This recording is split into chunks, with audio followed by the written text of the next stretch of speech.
Hey guys, Pete here. Today we're going to talk theories about the Arnold character from Westworld. There's no piece of conclusive evidence as far as I'm concerned, so I'm going to go over what we know about him and then look at the popular theories. I personally am leaning a certain way, so I'll explain why. Definitely spoilers if you aren't caught up with Westworld through episode 7. Now let's get into it. Arnold is an enigma. He came out of the blue and challenged our beliefs about what we thought we knew about the park when he was introduced in the 3rd episode. While we were still trying to understand how the hosts worked and what's this deal with the milk, who was who in the programming center, Elsie explained to Bernard that there was more to the glitch that they saw happen with some of the hosts after the Reveries update. By rewatching recordings of the event, she learned that the hosts were talking to someone, and that someone was a mysterious person named Arnold. Later in the same episode, Ford explains to Bernard that he didn't start the park himself, that there were 2 of them, and his partner was named Arnold. He explained they spent years refining the hosts, and Arnold really wasn't into the appearance of intellect. He wanted the real thing. Arnold had imagined that consciousness was this sort of pyramid, which Ford shows Bernard, with memory, improvisation, and self-interest as levels. Now, there was one more level he believed, but he never got there, according to Ford. One of the big things that blew my mind, though, was as he's explaining this, he talks about how the original host had this bicameral mind, and that Bernard points out that theory of consciousness had been dismissed, but Ford explains that as an explanation for consciousness, not creating it. So he explained that Arnold was trying to bootstrap it. And the way that he did that was he had the host have an inner monologue. So their programming was something that they heard rather than just executing commands. Bernard points out that this could lead to insanity or lunatics, I think he says, and you could see that hearing voices would not be the perfect solution for everything that a host in a park does. He also mentions that they thought that they were hearing the voice of God. When Bernard asks Ford what happened to Arnold, he tells him that he died in the park, and it sounds like he killed himself. There isn't much credible information about this, though, because as soon as it happened, it was covered up, and the corporate side of things scrubbed Arnold from the park's history. At a key moment, Ford shows Bernard a picture of the 2 of them, but later we see that the person who we think is Arnold is actually a host that's a replicated version of Ford's father. In the 6th episode, we meet a family of hosts that Ford keeps off the radar, and he tells Bernard that they were built by Arnold as a present. Ford tells Teresa that Arnold eventually went mad when they talk at the agave plantation. He also indicates to Bernard and others that Arnold preferred hosts over real people. He spent most of his time with hosts. This is unrelated, I guess, but it's interesting that in present time, Ford does the exact same thing.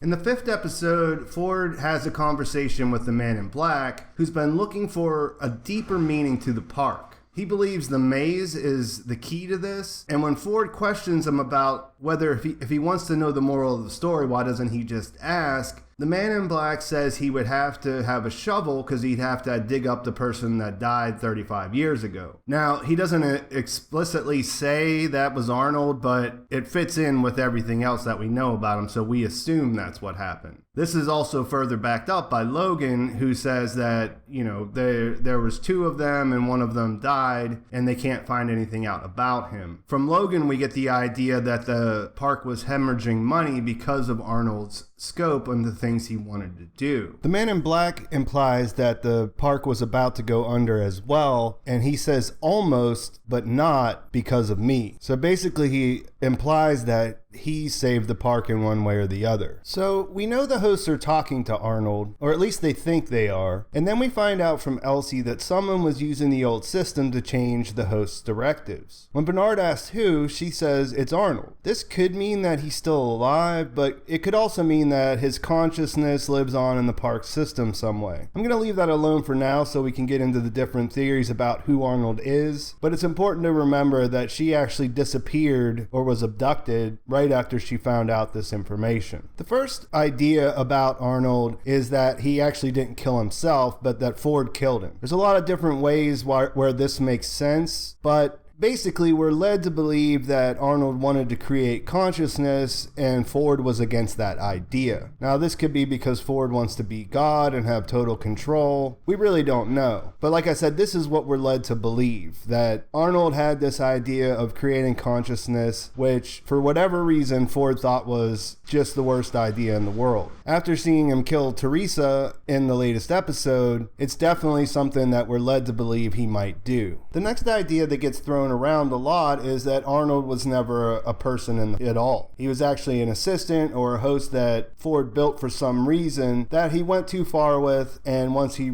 reached his consciousness, Ford was then forced to get rid of him. Now, this is interesting on a couple levels, but you have to imagine in this scenario, obviously we're learning some people that we think are people are actually hosts. So there's a lot of validity to creating robots to build other robots. Obviously, they would be very good at it. And this puts Ford in a position where he has control over the process, but can automate a ton of stuff, which we see that he has a lot of different things going on, especially with the new narrative, that he wouldn't be able to do without that kind of assistance. A twist on this could be that he was never a host. Arnold was actually just an artificial intelligence program, and that's why it still exists in the code. Personally, I lean a little bit more in those two choices. If it's a binary choice there, I lean more towards him being an actual assistant, since that's what we believe Ford was doing. He was creating this world where he could play out these storylines, but the other thing isn't out of the question. Obviously, there are some people that think that Arnold is still alive. This theory involves him dropping out and disappearing into the park. It would give Ford what he wanted, which would be control and to bring in the corporate people to get the park off the ground. So it's somewhat believable. It's just a little bit far out there if you think that this has been 35 years and he's just randomly been hiding out somewhere in the park. Now, obviously, this does fit with what else he found, but I think we're going to learn a lot more about that. So the whole Arnold is still alive thing is really kind of not worth digging too deeply into. It's one of those things, he either is or he isn't. If he is, I imagine that there's some sort of game that goes on between Ford and Arnold that we'll learn about before the end of the season. Obviously, you could tack on the other theories here and say that he's still alive because he found this idea of how to transfer his consciousness into the computers. So his body died, but that was just a transition to something else, which is what he is now. Another theory is that Arnold was not only Ford's co-creator, but it was also his father. Now, this all ties into that photograph we saw, and I'm not a huge fan of it, but there is the fact that he has this family that's modeled after his one happy childhood memory, which if his father was his partner, his father would obviously know more about his childhood than anyone else. Ford also tells Bernard that he had to adjust his father's personality after Arnold delivered him, which is a slight nod, but I don't really know how that ties into everything else that we're following in the story, so that's the main reason I don't love this theory. Then there's the theory that Bernard is actually modeled after Arnold. This is the theory that I think is the most believable, and what I think stops it from being like nearly confirmed is it seems like such an obvious answer. Now, that doesn't disqualify it because they've shown us through Bernard's reveal that they can take something that's obvious and still make it really enjoyable to watch. One of the big clues about this is that photograph, which just looks like it's set up wrong. I remember the first time I watched it, my initial reaction was, for all that they put into the show, why would they have such a terrible photograph there? That took me to go look at it again, and then I realized that it's really framed where there could be a third person. And if there was a third person, and it happened to be Arnold who looks like Bernard, he wouldn't be able to see it. Now, that in itself is not an explanation of why we got to where we're at now, but I do think it makes a lot more sense, and it still works with the idea that Arnold's actual consciousness is in the system somewhere. The photograph is a good piece of evidence, but I think think what is most compelling about this to me is that when I've been going back and rewatching the episodes, you realize that when Dolores is hearing voices, like when she goes from her sleep out to her yard and eventually finds the gun, it sounds like Bernard. I mean, it is the actor Jeffrey Wright's voice that she hears. You may not have made the connection when you watched those episodes. I know I didn't, because I wasn't fully invested in the alternate time frames that everything was happening in. If that's the case, the old Dolores, who's on an adventure with William, has definitely heard the voice of Bernard, which we could say means he's Arnold. It's definitely not perfect, but it's the best that there is, and it's further backed up by those secret meetings they have. We've seen that room that we don't see anywhere else is under Ford's cottage, where he keeps his unregistered family. It may not be the exact same room, but it's very similar, so at the very least, where those things are happening looks like it's in the past. Another thing that stands out about these scenes is that she is fully clothed, and when we see them in the main programming center, the hosts are always naked. It's circumstantial as well, but those whole scenes that they have together are completely unlike any other scene that we see where someone who works for the company is interviewing a host.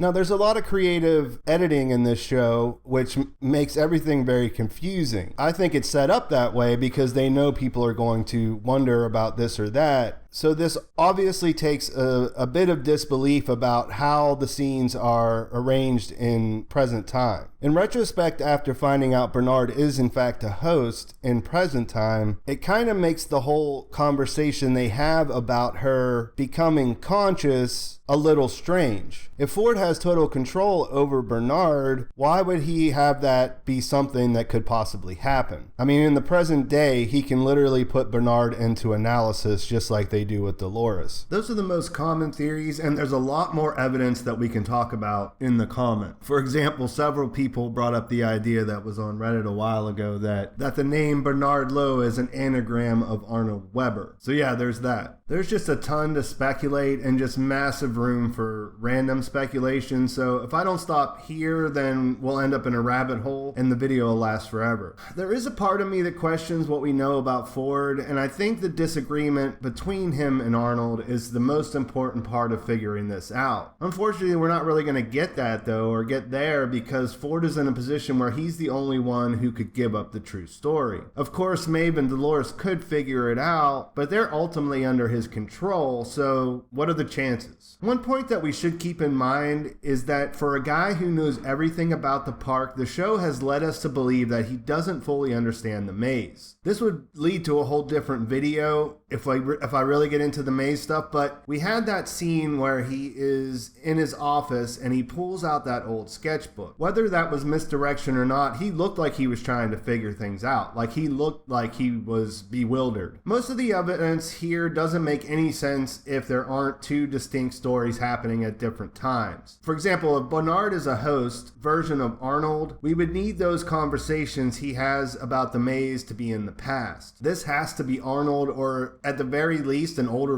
version of Bernard, talking to Dolores, or else the whole thing falls apart. There are some things that we know at this point. We know that hosts can be replications of real people since we've seen Ford's unregistered family. Since they are the old mechanical host, we know that this was possible when Arnold was supposed to be alive. We know that hosts approaching sentience can deceive the text, and that Dolores is even able to lie directly to Ford. We know that Bernard is a host that we're led to believe is completely under the control of Ford, even to the point of killing. Interestingly, we've seen that the young version of Ford kills his dog, and when asked, says that he did it because Arnold told him to. I think the extremity of killing a person goes beyond normal deception that Dolores and Maeve exhibit, but you can't say that for sure until we know. And lastly, we know that adding the reveries in the code had some sort of cascading effect on the host functioning. They started hearing Arnold's voice at that time, and that was followed by mysterious changes in the code coming from the the transmitter in the theater that Elsie found. There is one more theory that's been picking up steam, and I didn't mention it with the others because it frankly isn't very popular. The theory supposes that Ford is a host and that Arnold was the maker, sort of the original Ford. The guy in charge of the park now is the first host to ever become sentient, and he turned on Arnold after that happened. I don't think there's much, if any, strong evidence for this other than Ford's incredible control over things. He constantly surprises us to how he has his power consolidated in such a way that gives him a great advantage in every situation he's been up against. He seems almost superhuman, which means in a show about robots you have to wonder if he is one. Let me know what you guys think about this one though. It's easy to jump on board when you hear it, but what is the actual evidence that you're using to back it up? It would be a twist though, I can give you that. I think that's about it without going really deep into a rabbit hole. Let me know what you guys think though in the comments. Do you think Arnold is still alive? Was he even a real person? Was he Ford's father? Or is it just a ghost in the machine who lives through his code? What about Bernard Arnold? Do you think Ford created Bernard in Arnold's image? And if so, what does that mean about where this thing is headed? Please like the video if you enjoyed the discussion and subscribe to my channel so you'll know when new videos come out. Thanks for watching. I'll talk to you soon.